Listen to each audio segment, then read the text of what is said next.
Assalamualaikum warahmatullahi wabarakatuh. Waalaikumsalam warahmatullahi wabarakatuh. Wal maghfirah wa ridwanu.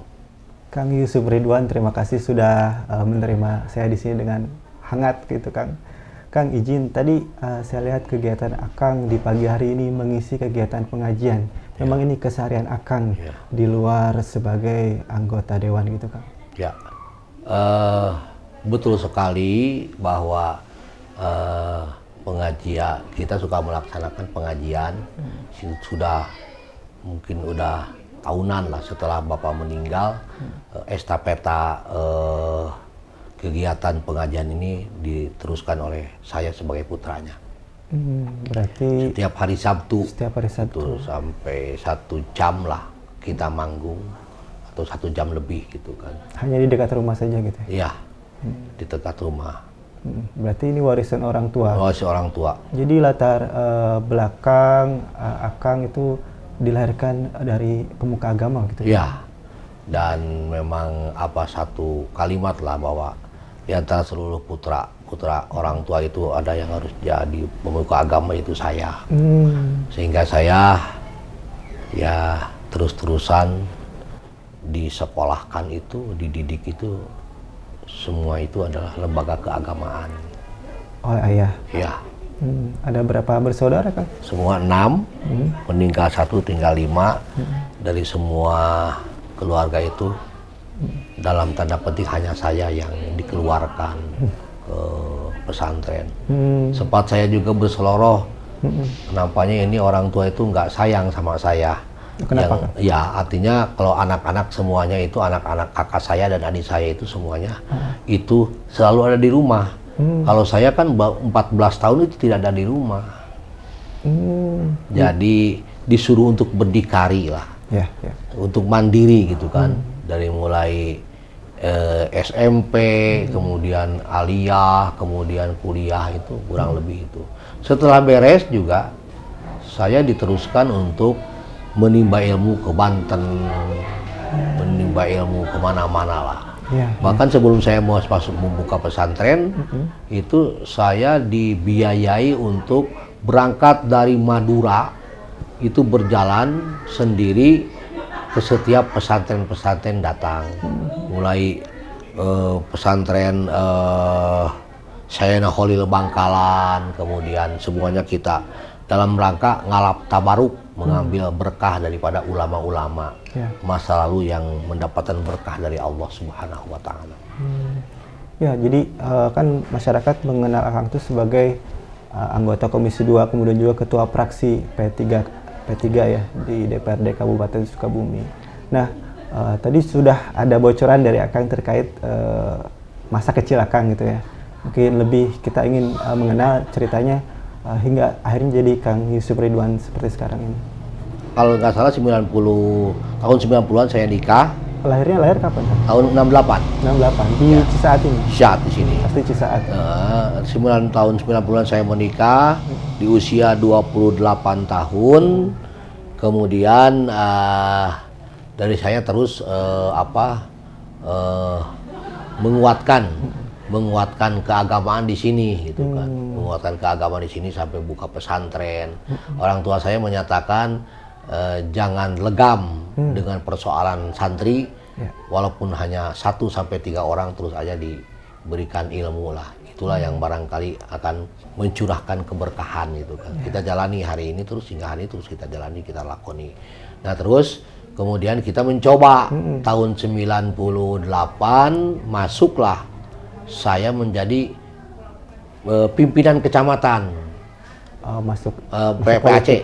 Mulai dari sana itu pimpinan kecamatan, walaupun adalah punten di kami ini adalah basisnya partai kami, tetapi kita masuk ke sana berkat dorongan daripada orang tua juga mendorong, kemudian juga adalah masyarakat juga mendorong. Akhirnya kami masuk tahun 99. Nampak dapatlah kami pada waktu itu kan kalau tidak salah belum dipilih oleh rakyat, tapi dipilih oleh partai. Kami mendapatkan nominasi, mendapatkan pilihan kursi yang kesekian, itu diantaranya. Masa kecil Akang itu memang dihabiskan untuk menjadi santri ya, Kang? Iya.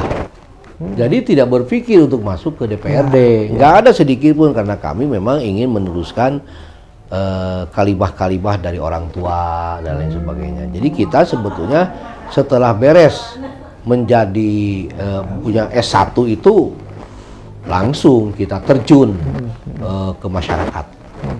Langsung kita terjun ke masyarakat dan kita jalani gitu, udah lakoni gitu. Nah, masuk aja ke DPRD tahun 99. Tadi kan kita sudah mendengar masa kecil Akang yang memang selama kecil itu di ini ya, jadi santri ya. Kemudian juga saya ingin tahu gitu, Kang, kan di balik kesuksesan Akang, di belakang itu ada istri ya yang hebat gitu ya, ada pepatah seperti itu. Boleh dong, saya ingin tahu kisah cinta Akang dengan istri. Kalau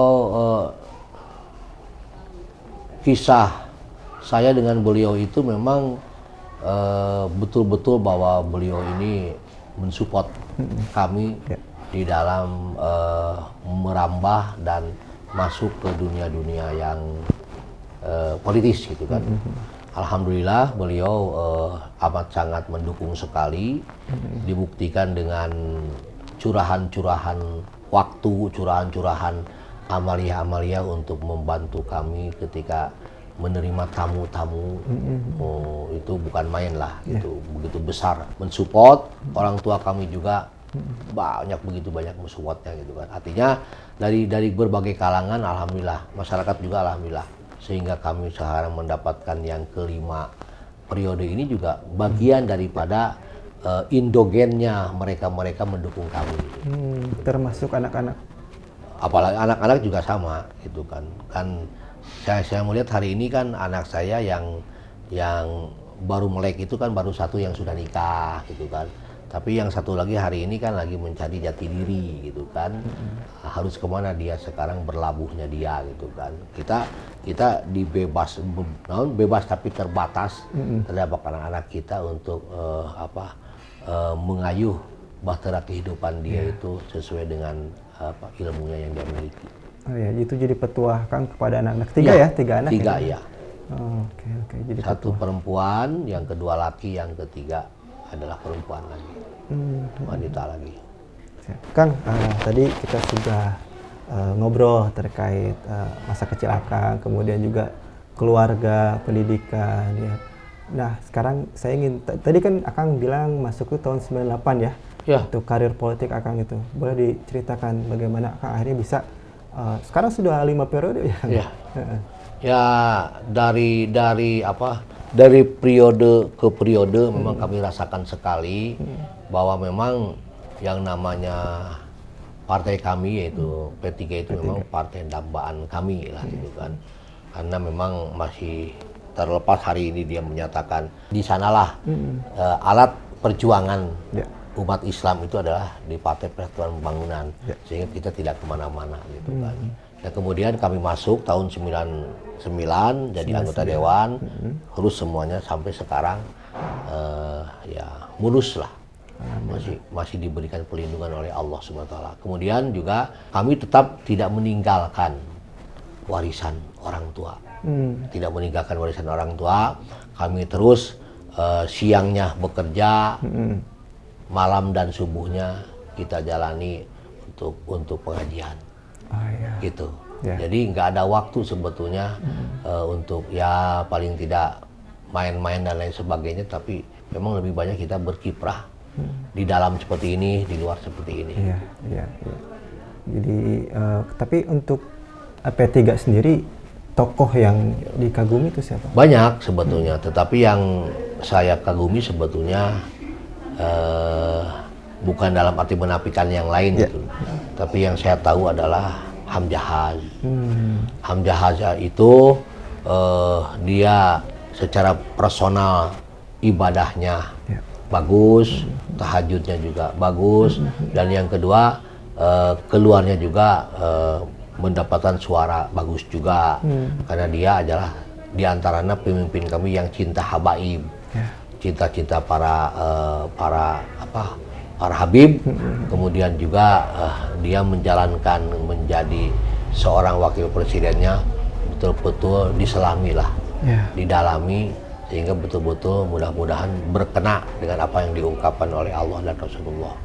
Hamzahas itu sampai kemarin saya ketemu kepada beliau di dalam usia 80 tahun masih tetap dia memperhatikan tentang partai kami, alat perjuangan partai Islam, yaitu Partai Persatuan Pembangunan. Partai Persatuan Pembangunan. Nah, dalam hal ini Kang, saya ingin membicarakan kaderisasi khususnya di P3K untuk kalangan muda, mungkin bisa menghadirkan Hamzahas berikutnya khususnya di Sukabumi, ataupun mengikuti karir Akang yang dari santri akhirnya menjadi politisi.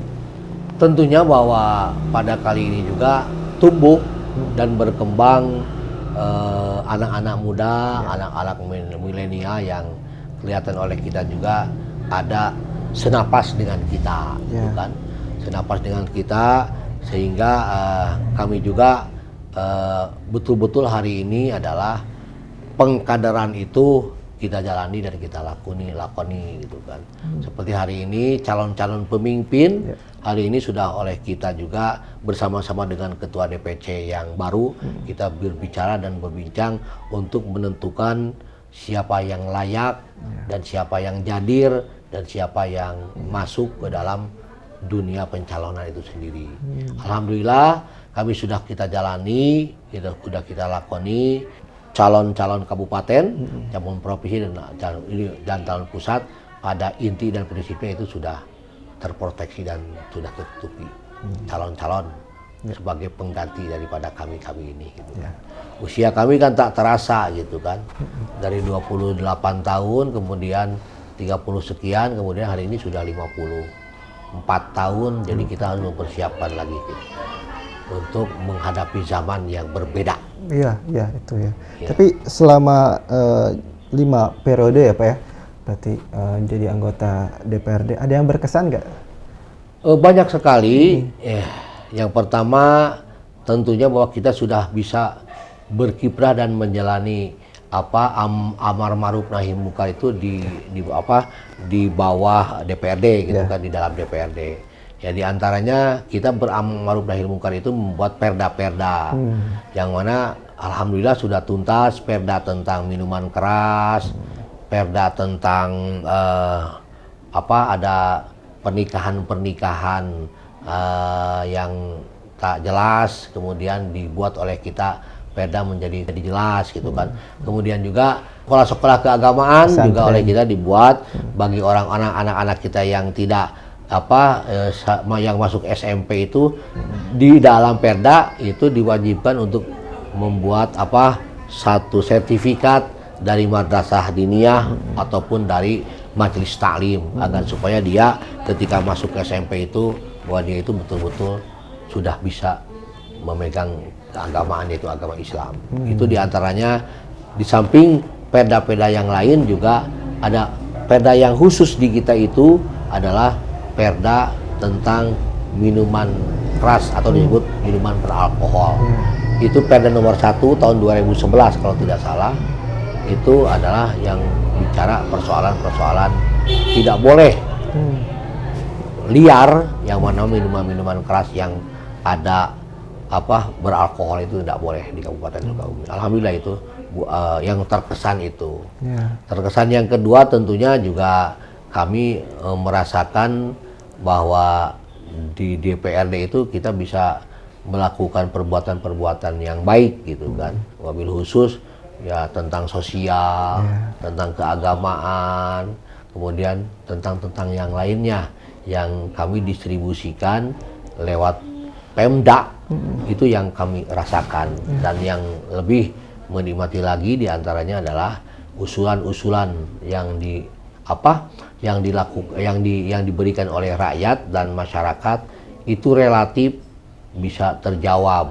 Bagaimana harmonisasi antara eksekutif dan legislatif itu bisa terjalin dengan indah. Kita sebentar lagi akan memasuki tahun 2023, Pak. Catatan Bapak selaku wakil rakyat di Komisi 2, aspirasi apa lagi yang akan diperjuangkan di tahun depan? Ya. Yang pertama, saya ini kan belum 1 tahun pindah dari Komisi 4. Kami asalnya dari 2014 dan 2019 juga itu adalah Komisi 4. Karena di dalam Komisi 4 itu kan ada hubungan-hubungan keagamaan gitu, sehingga kita itu bisa berkiprah di arah sana. Tetapi ketika itu rotasi yang lumrah kami pindah ke Komisi 2 dengan tentu ada harapan-harapan gitu. Di antaranya juga banyak kegiatan-kegiatan yang memang bisa bermanfaat untuk rakyat dan masyarakat gitu kan. Salah satu sabda Rasul kan diantaranya adalah yang orang-orang yang paling baik itu khairun nas anfa'uhum linnas. Sebaik-baiknya manusia adalah manusia yang bisa bermanfaat untuk manusia yang lain. Hari ini kita juga merasakan walaupun tidak boleh puas, kita harus terus berkiprah sebelum mati dan sebelum wafat. Kita akan terus menorehkan sejarah baik sejarah personal maupun sejarah institusi gitu kan di dalam kelembagaan. Jadi untuk Komisi 2 ini juga banyak gitu kan. Seperti sekarang KPU-an gitu kan, kemudian pekerjaan umum, kemudian juga Perkim gitu kan, dan memang langsung menyentuh terhadap lembaga-lembaga keagamaan, juga lembaga-lembaga sosial gitu. Di samping juga yang lain. Cuman memang hari ini memang yang menjadi PR kami itu di Komisi 2 adalah bagaimana bisa dinas lingkungan hidup itu bagaimana bisa berkiprah dengan baik gitu kan. Itu sebetulnya yang di samping yang lainnya juga yang paling prioritas itu adalah itu gitu kan. Walaupun yang lainnya seperti pariwisata juga masih harus terus digenjot dan lain sebagainya gitu. Di Komisi 2 itu juga. Terutama infrastruktur juga ya, terutama infrastruktur. Infrastruktur kita itu kan panjang tetapi kan nggak kelihatan akibat terlalu luasnya kita itu di Kabupaten Sukabumi. Kita tadi sudah mendengar langsung terkait bahwa memang akan lahir di lingkungan santri ya, kemudian masuk ke politik juga. Ada pesan barangkali kan kepada warga Sukabumi gitu ya, khususnya juga yang mungkin santri yang ingin masuk ke politik ataupun. Sudah barang tentu ada pesan-pesan moral yang akan kami sodorkan lewat acara ini. Yang pertama tentunya orang Sukabumi jangan meninggalkan kewajiban, yaitu tentunya kewajiban menuntut ilmu, baik menuntut ilmu agama yang paling prioritas maupun ilmu yang umum. Kemudian yang kedua tentunya secara personal to personal juga harus jangan meninggalkan kewajiban kita kepada Sang Maha Suci, yaitu kepada Gusti Allah Subhanahu wa Ta'ala. Itu menjadi sebuah jaminan untuk kabupaten dan kota yang menjalankan ibadah itu akan aminina, aman semuanya. Mudah-mudahan itu bisa dijalankan. Kemudian juga tentunya kepada pemerintah daerah agar supaya bisa menjalankan sebagai tupoksinya, peranan bupati dan wakil bupati serta staf-stafnya dan semuanya itu amat sangat dibutuhkan oleh pemerintah daerah, khusus pada yang kekinian ini, agar supaya pemerintah harus benar-benar hadir di tengah-tengah masyarakat. Itu diantaranya pesan-pesan kami secara moral. Ya, karena visi misinya itu kalau tidak salah itu ada yang religius, inovatif ya. Terwujudnya Kabupaten Sukabumi yang religius, mandiri. Itu yang terus didorong juga oleh Bapak ya. Ya, jelas. Kami juga di dalamnya juga akan menjalankan itu kan, RPJMD. Tahun ini.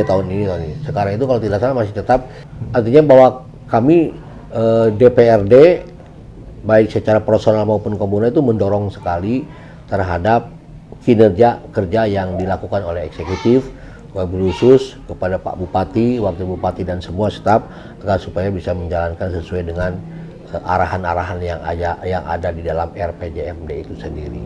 Mudah-mudahan kita berharap sukses tanpa ekses, tidak ada halangan-halangan ketika kita selesai di 2024 itu dalam keadaan aminin ya, dalam keadaan aman nyaman untuk Sukabumi yang kita cintai.